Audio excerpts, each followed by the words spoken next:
MCS से IS channel में आप सभी का स्वागत है। आप सभी को सूचना मिल गई होगी कि पेट एग्ज़ाम 2025 के आवेदन की तिथि का नोटिफिकेशन UPSSSC के ऑफिशियल वेबसाइट पर जारी हो गया है। जल्द ही परीक्षा की तिथि भी घोषित हो जाएगी। इसी को ध्यान में रखते हुए कुछ महत्वपूर्ण प्रश्नों की श्रृंखला हमारे द्वारा शुरू की जा रही है। इसी क्रम में आज हम इतिहास विषय से संबंधित कुछ महत्वपूर्ण प्रश्नों को देखेंगे जो कि इस परीक्षा की दृष्टि से बहुत उपयोगी है। चलिए शुरू करते हैं। पहला प्रश्न है, ऐहोल अभिलेख में किस शासक का वर्णन है?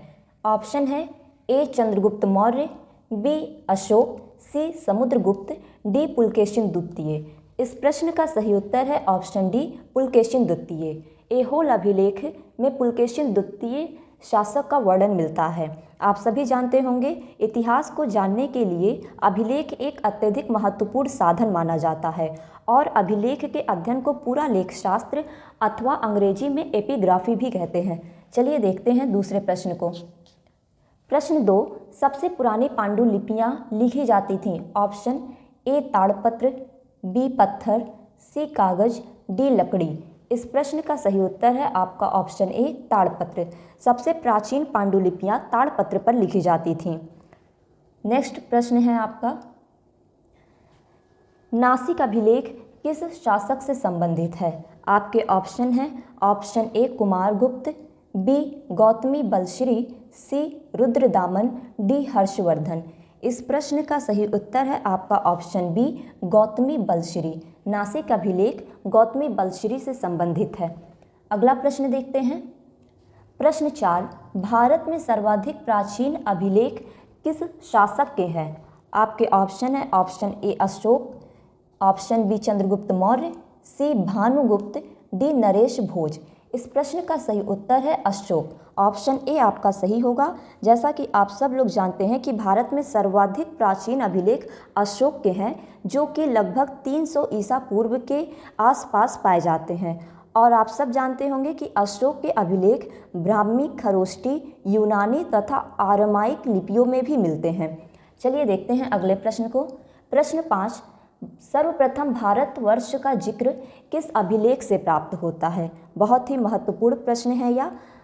ऑप्शन है आपके ऑप्शन ए मेहरौली लौह स्तंभ, बी एरड़ अभिलेख, सी हाथी गुम्फा अभिलेख, डी नासिक अभिलेख। इस प्रश्न का सही उत्तर है आपका ऑप्शन सी हाथी गुम्फा अभिलेख। हाथी गुम्फा अभिलेख ऐसा अभिलेख है जिसमें सबसे पहले भारतवर्ष का जिक्र प्राप्त होता है। चलिए देखते हैं अगले प्रश्न को। अगला प्रश्न है, मेहरौली लौह स्तंभ लेख में किस महान शासक की जानकारी प्राप्त होती है? Option A Ashok, option B Chandragupta, option C Chandragupta द्वितीय, ऑप्शन डी अशोक वर्मन। इस प्रश्न का सही उत्तर है आपका ऑप्शन सी चंद्रगुप्त द्वितीय। मेहरौली लौह स्तंभ लेख से ही चंद्रगुप्त द्वितीय के विजयों का वर्णन भी हमें प्राप्त होता है। देखते हैं अगले प्रश्न को। प्रश्न 7, बोगाज-कोई अभिलेख कितने वैदिक देवताओं का उल्लेख प्राप्त होता है? Option A 3, option B 4, option C 5, option D 7। इस प्रश्न का सही उत्तर है आपका ऑप्शन बी 4। बोगाज-कोई अभिलेख आप सब लोग जानते होंगे कि यह पश्चिम एशिया, जिसे एशिया माइनर भी कहा जाता है, में से प्राप्त हुआ था और यह सर्वाधिक प्राचीन अभिलेख है। यह लगभग 1400 ईसा पूर्व में लिखा गया था। इसमें 4 वैदिक देवताओं की जानकारी प्राप्त होती है जो हैं इंद्र, मित्र, वरुण एवं नासत्य। ये 4 वैदिक देवताओं का उल्लेख बोगाज-कोई अभिलेख में मिलता है। चलिए देखते हैं अगले प्रश्न को। प्रश्न 8, ब्राह्मी लिपि को सर्वप्रथम किसने पढ़ा था? Option A William Jones, B Hector Munro, C James Prinsep, D Gangaram Sahni. इस प्रश्न का उत्तर है option C James Prinsep. James Prinsep ने ब्राह्मी लिपि का उच्चारण सर्वप्रथम 1837 ईस्वी में किया था, जो कि अशोक के अभिलेख को पढ़ा जाने वाले पहले व्यक्ति थे, जेम्स प्रिंसेप। चलिए देखते हैं अगले प्रश्न को। अगला प्रश्न है, भारतीय पुरातत्व का जनक किसे माना जाता है? Option A Alexander Cunningham, B John Marshall, C Lord Canning, D Henry Monson. इस प्रश्न का सही उत्तर है आपका ऑप्शन ए अलेक्जेंडर कनिंघम।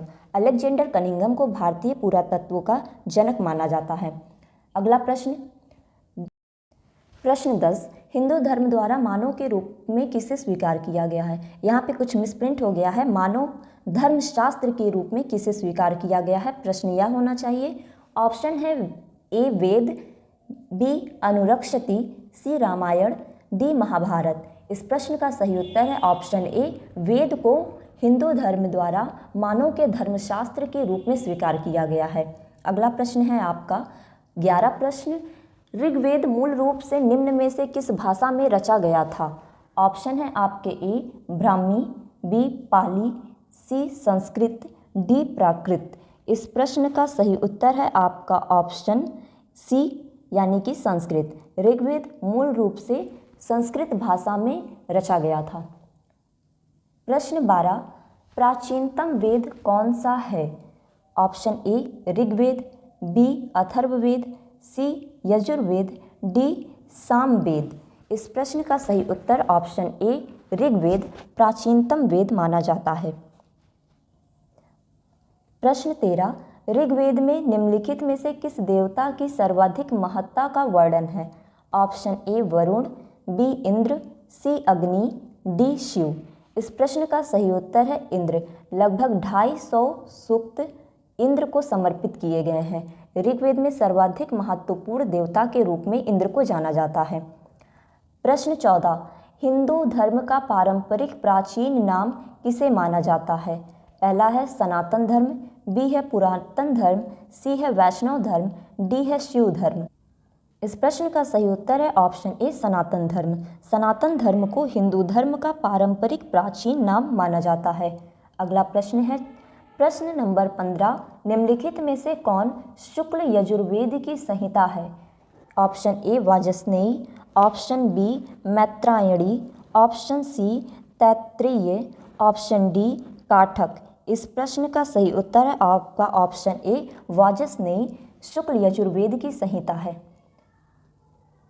प्रश्न नंबर 16, हाथी गुम्फा अभिलेख किस शासक के विषय में जानकारी का स्रोत है।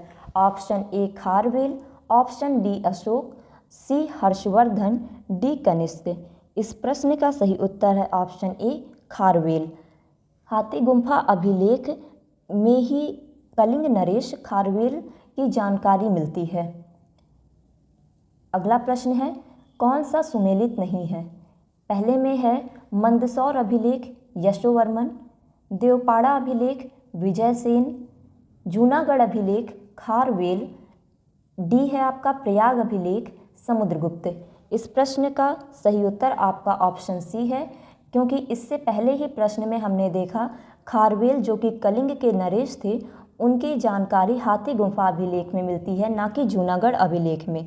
जूनागढ़ अभिलेख जिसे हम गिरनार अभिलेख के नाम से भी जानते हैं, इसमें रुद्रदामन शासक के बारे में जानकारी मिलती है, साथ ही सुदर्शन झील के बारे में भी जानकारी हमें जूनागढ़ अभिलेख से ही मिलती है। चलते हैं अगले प्रश्न पर। अगला प्रश्न है शतपथ ब्राह्मण और तैत्तिरीय ब्राह्मण डैश के ब्राह्मण मूल पाठ हैं। पहला ऑप्शन है सामवेद, बी है अथर्ववेद, सी ऋग्वेद, डी यजुर्वेद। इस प्रश्न का सही उत्तर है आपका ऑप्शन डी यजुर्वेद। शतपथ ब्राह्मण और तैत्तिरीय ब्राह्मण यजुर्वेद के ब्राह्मण मूल पाठ हैं। अगला प्रश्न देखते हैं। प्रश्न नंबर 19, मनुस्मृति मुख्यतः किससे संबंधित है। आपके ऑप्शन है ए धर्म, बी कानून, सी अर्थशास्त्र, डी शासकीय कला। इस प्रश्न का सही उत्तर है आपका ऑप्शन बी कानून। मनुस्मृति में मुख्यतः हिंदू धर्म से संबंधित कानून के बारे में बात की गई है। चलते हैं अगले प्रश्न को देखते हैं। अगला प्रश्न 20 नंबर का है। प्रश्न है उपनयन संस्कार से क्या तात्पर्य है। ऑप्शन है ए बच्चे को एक औपचारिक नाम दिया जाता है, बी है बच्चे को सूर्य और चंद्र के औपचारिक दर्शन कराए जाते हैं, सी है आपका बच्चे को पवित्र जनेऊ धारण कराया जाता है, आपके ऑप्शन डी है बच्चे का विवाह किया जाता है।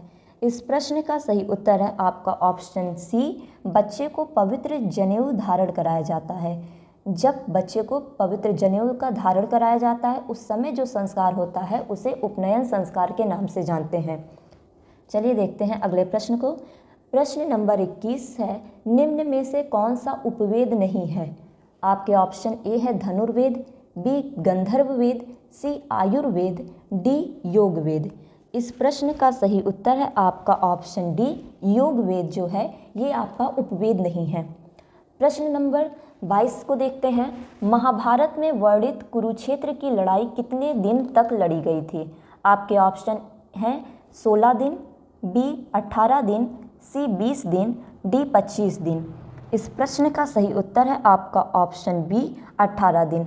महाभारत में वर्णित जो कुरुक्षेत्र की लड़ाई है वह कुल 18 दिन तक लड़ी गई थी। प्रश्न नंबर 23, निम्नलिखित में से किस भारतीय पुरातन ग्रंथ में अपराध और अपराधी का जिक्र आता है? कौन सा ऐसा भारतीय पुरातन ग्रंथ है जिसमें अपराध और अपराधी का जिक्र मिलता है? ऑप्शन है ए अर्थशास्त्र, बी मनुस्मृति, सी न्याय मीमांसा, डी ये सभी। इस प्रश्न का सही उत्तर है आपका ऑप्शन डी, इन सभी में, यानी कि अर्थशास्त्र, मनुस्मृति एवं न्याय मीमांसा, इन तीनों ग्रंथों में अपराध एवं अपराधी का जिक्र हमें प्राप्त होता है। तो इस प्रश्न का सही उत्तर होगा आपका ऑप्शन डी। चलिए देखते हैं अगले प्रश्न को। प्रश्न नंबर 24, निम्नलिखित कथनों पर विचार करना है और दिए गए कूट की सहायता से आपको सही कथन का चयन करना है।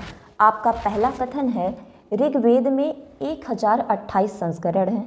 आपका दूसरा कथन है ऋग्वेद को अष्टक भी कहा जाता है।